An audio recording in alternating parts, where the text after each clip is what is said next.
You've probably noticed we're not the same as we were when we were younger, like in our 30s. Well, that same fact also applies to our retirement portfolios. What you have as you near 60 years old isn't what you had when you were 30 years old. So how should your portfolio look now?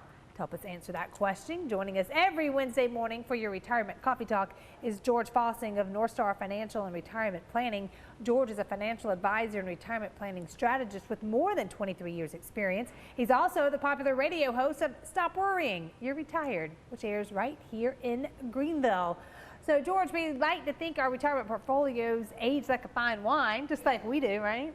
So what should with less hair. With less hair, you know, don't worry about that. What should one look like, you know, 30s, 40s compared to when you're in your 50s and 60s? Well, you know, the big fear for people is time. It's a recovery. If we were to go through another 2001, 2008 when the stock market declined significantly, what would that impact you today? 10, 11, 12 years ago, things were a little different. You're working, providing for income. You don't really need the money. You just kind of let it roll. It goes down, it comes back, and that's just the nature of the beast. But then you get close to retirement or you're in retirement. A lot of people 10 years ago were working. Now they're in retirement. They probably will agree with me. They're looking at their money differently. Right.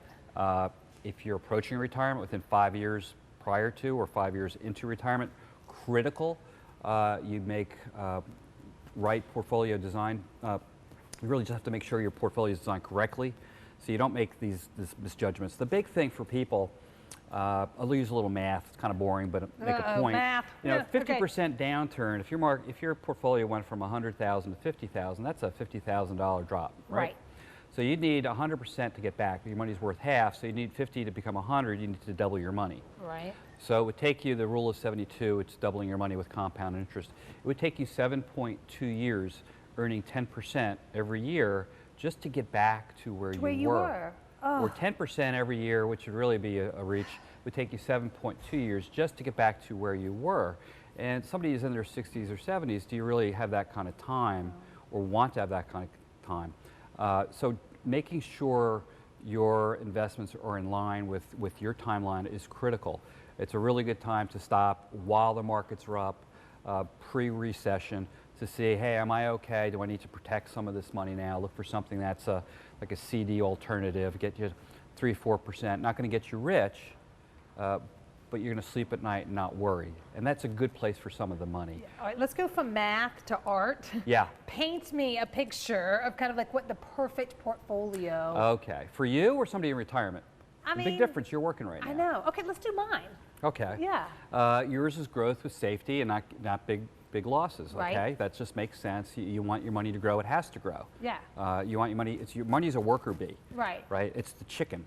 It's creating those eggs. Yeah. You don't want to kill the chicken. So right. You want to keep those eggs going. Chicken going. Somebody's in retirement, there might be another play on it. Say, listen, I'm not working like you are. You have your paycheck with the station here. Yeah. You need to get that money from somewhere else. So having a portion of your money give you a steady monthly paycheck that you can depend on, either through dividends or some products out there that would make sure you don't outlive this portion of your money. A lot of times I call it a personal pension or a Social Security supplemental plan. The Social Security really, for most people, doesn't give you enough income. But anyway, not being enslaved to the stock market to me is critical. Yes. I've just been doing this long enough in 2001 and 2008. My clients don't worry, they sleep at night. Their money, their income is uninterrupted. You know, the big thing with people right now, if it's happened to them, somebody in their mid-50s and they get laid off, they're unemployed. Yeah. You think that's worrisome? Yeah. Yeah. You know, why? Because the time trying to find something to go ahead and find something that's comparable. Yeah. You're in retirement, it's even that much more constraining. You have to be that much more careful not to put yourself in that position. That's why people, you know, work with advisors. They say, you know, I know I should be doing this, but sometimes you need a little prod. Yeah, because they don't know exactly what. They may think what they're doing is enough. I got a 401k, boom, I'm good. People are afraid of making the wrong decision, so they make no decision. Yeah. And you're looking at this and understanding there's no perfect product, no perfect solution. That's why you build a plan. They complement each other. Now, it sounds complicated. It really isn't. It's just taking the time to understand the fundamentals of a happy retirement and putting it into place, and then going out and visiting your grandkids, going on vacations, adjusting as need be. If we do run into a recession, you're saying, so what? We're still going on vacation. We're George still has enjoying me life. hooked. I'm Yeah, good. I'm that's good. it. See, this is why we bring him on every Wednesday, so he can help us. Thank you, George. You're Those are welcome. great tips. So if you want to know that your portfolio looks the way that it should, it contains the protection it needs for the rest of your retirement, take George up on his great offer. Call the number on your screen, 864-309-8146 for your 1-hour review and consultation with George.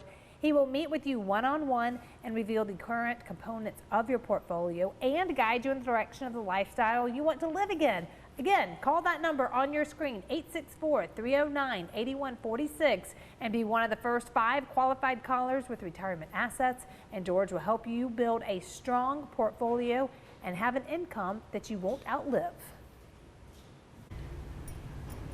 Hey, welcome back. Time to talk about the Anderson Civil Air Patrol, a project of theirs called WREATHS across America. Let me introduce you to our guest, Captain Art Phillips.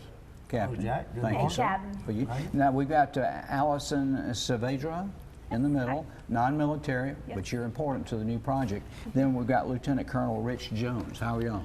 Good, how are you? What is Civil Air Patrol? Jack, Civil Air Patrol is an all-volunteer part of the United States Air Force. It actually started back December the 1st of 1942. A bunch of pilots on the East Coast saw what was coming. I said 42, 41. Actually 6 days before the Japanese hit us at Pearl Harbor. And they formed up an organization using their own personal aircraft, and they knew they were going to have to help patrol the coast. And it started back then, and it's gone on ever since. We're now basically a part of the United States Air Force. Yeah. Right. Wow. Well, but now Lieutenant Colonel down there outranks Captain. Oh, yes. Yes. So we need to talk to him and not you. Yeah, because Correct. he never lets me forget that he out there. Well, now WREATHS across America, and Allison, you're really into this helping out. What is it? Yes, so WREATHS Across America is an event that happens annually. It's usually the 3rd Saturday in December. This year it's a little early. It's December 14th, and it's across the United States. We also have an event in Normandy, and last year we did 1,600 cemeteries. There were 1.8 million wreaths placed, and we had the event here in Anderson at MJ Dolly Cooper. And of course, it started, oddly enough, a wreath company, in New England, had too many wreaths years ago. Yes, Morrow Worcester, who runs the company up there, Worcester Wreath Company, they ended up with surplus wreaths after they had filled all their orders for the market. And he donated those wreaths, about 5,000, to the Arlington Cemetery. Yeah. And then he quietly did that for the next number of years until this picture showed up on the news media. And then everybody across the country wanted, hey, if you're doing that for Arlington, why don't you do it for our cemeteries? It grew into the 1,600 cemeteries. But now, your ceremony, and you're the only Anderson cemetery that's involved in the ceremonies? Yes, the Dollar In the Cooper state, I mean. Cemetery is the only state veteran cemetery. Okay, so the laying out of the wreaths are 12 noon, December 14th? 12 noon, December 14th. We'd love to have as many people as will show up. I think we had almost 1,000 last year. That's Do you need amazing. people to help lay out the wreaths, to buy the wreaths? Is that what you're looking for? Both. We welcome all the donations. I sent a form here. I assume they're showing it, or we'll put it on your website. Yes, sir. As to how to contribute to the wreaths. And we need people to help lay the wreaths. We need people just to be there and honor veterans.